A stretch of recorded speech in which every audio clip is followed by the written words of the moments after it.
Good morning, Chicago Cubs fans, and welcome back to another edition of Cubs Daily. My name is Steven Ryan. We're going to talk about the Cubs polishing off the Rockies in a series sweep. We're going to talk about how well the pitching staff has done recently, and of course, our young superstar in the making in Crow-Armstrong. But before we get into all that, just want to give a big shout out to everyone who's continued to like the videos, subscribe to the channel, and commented. You guys are the absolute best. Let's keep it going. Let's get some good dialogue going in that comment section. Let's talk about the Cubs. I love reacting. I love hearing your guys' thoughts. All that good stuff. So, the Cubs do win yesterday, 2-1 against the Rockies. And again, it wasn't necessarily the prettiest game in the sense of Cubs just obliterating their opponents, the offense just overwhelming people. Because again, the offense is going to come and go, right? Like, you just can't sit there and bank on the Cubs scoring 7 runs. You're going to have to win some ball games 2-1, 3-2, 4-3, 1-0 even maybe. And the Cubs did a fantastic job of that yesterday. Matt Boyd did his job per usual. Again, what a fantastic signing. I think I said it in the last video. Matthew Boyd has been an excellent addition to the staff.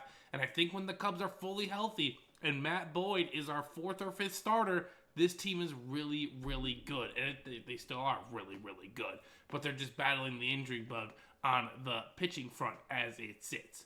So, 2-1 Cubs. They sweep the Rockies. I love watching this team take care of business, right? Because, again, the Rockies, they've only won 9 games all year on a historic pace to lose the division by over 78 games. Unheard of in the modern era. And, I don't like to sit here and be like, we need to sweep a team. That was a team you need to sweep. You need to sweep these teams that are not that good. I wish we could have done it to the Marlins. It didn't happen. That's okay. We still won 2 of 3 when we faced the Marlins here at Wrigley and in Miami. So, winning series does matter, but taking care of business also matters. And this Cubs team did just that in this one against the Rockies. 2-1, not pretty. Danny Palencia came in and got the close. Absolutely fantastic job by him. I love Mr. Palencia's stuff. 100 miles per hour. Not something that this bullpen has had all too often the past couple years, but now the Cubs' arms are starting to get warm and starting to get loose, and the bullpen is starting to turn it around. I don't know what percent of that is the competition that they are facing compared to them just figuring it out, or vice versa. But I love seeing the numbers. I love seeing that low ERA, and I love throwing up zeros on the board in those innings. So like I said, the pitching staff has been absolutely spectacular. Ever since that big let up by Mr. Presley against the Giants a few weeks ago, he is not allowed to run. He has 5 Ks. He has done a fantastic job as the 7th inning or 8th inning guy in this Cubs role. Obviously, we're missing Porter Hodge. Once Porter Hodge comes back, we're going to be able to solidify this bullpen. And again, I still genuinely believe that if the Cubs are able to trade for a closer, and I mean not just a closer like a guy has the title closer, I'm talking about a guy who is a closer like Johan Duran or a Mason Miller. Someone we just know we're going to plug it in the 9th, and odds are we're going to win the game when he comes in.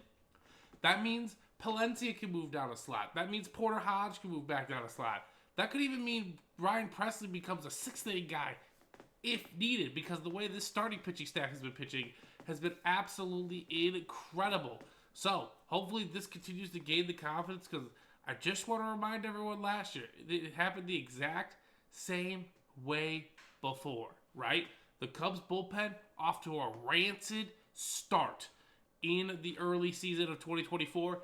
After June 1st, one of the top 3 ERAs in all of baseball. So, Craig Counsell knows what he's doing. They have a philosophy. They have a system. Let's just trust the process. Of course, I do think they should add a couple more arms. They are giving Genesis Cabrera, former Cardinal, former Met, I believe he's a former Blue Jay as well. They're giving him a try. He's a lengthy left-hander who throws absolute heat. Again, maybe they see something in him that they like, and they want to fine-tune a mechanic, and maybe he can come in and be an effective lefty, because right now we only have Caleb Thielbar, and we're going to need some help on that front. No doubt about it here, especially coming up in July and the dog days of summer and August. Next up on the docket is talking about our very young superstar. His name is Pete Crow-Armstrong. The man is absolutely must-watch television in terms of baseball, okay? The dude is the only player in Major League Baseball to hit 15 home runs and have 15 stolen bases as it sits. According to this article for ESPN, the National League front runner is Pete Crow-Armstrong, which is wild to think about because if you definitely check his other odds, he's kind of like third or fourth on that list. And again, he's behind some absolutely absurd names like Shohei Ohtani, Fernando Tatis Jr. I know Corbin Carroll has been doing well. So I totally understand it wholeheartedly. And obviously his teammate Kyle Tucker is an absolute stud as well. So Pete Crow-Armstrong, could he win the MVP? I think he absolutely could. What does he need to do then? Well, he's definitely going to have to hit over 30 home runs, closer to 35 or 40, and I'm definitely going to need to see over 50 stolen bases. If that OPS is near 900 or 1,000 towards the end of the year, he's got a legitimate shot to win the MVP. The only thing that's probably going to hold him back from maybe winning it is if Shohei Ohtani goes on the mound and he starts pitching like a really solid pitcher again. It's just hard to defeat that.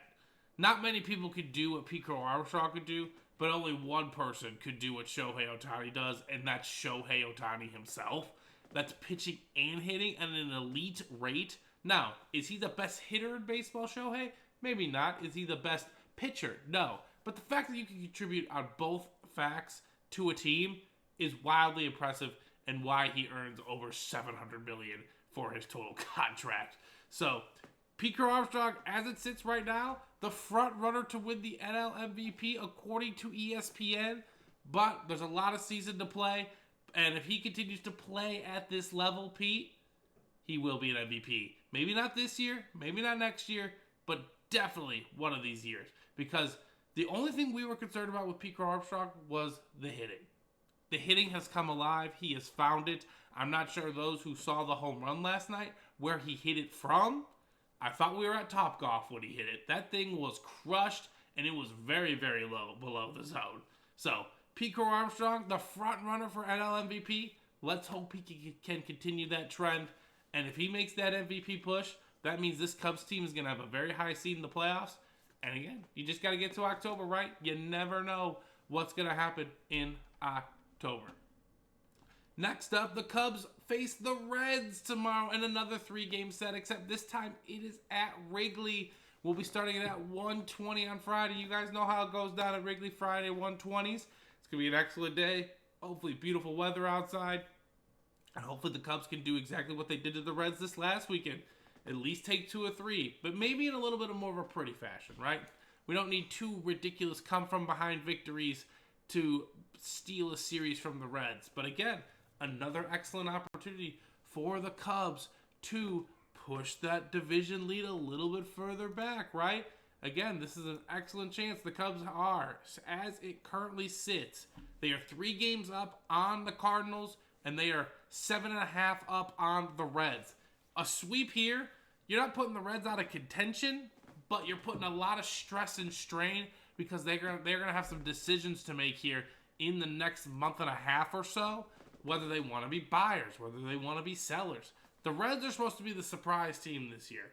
They do have some talent on the pitching front.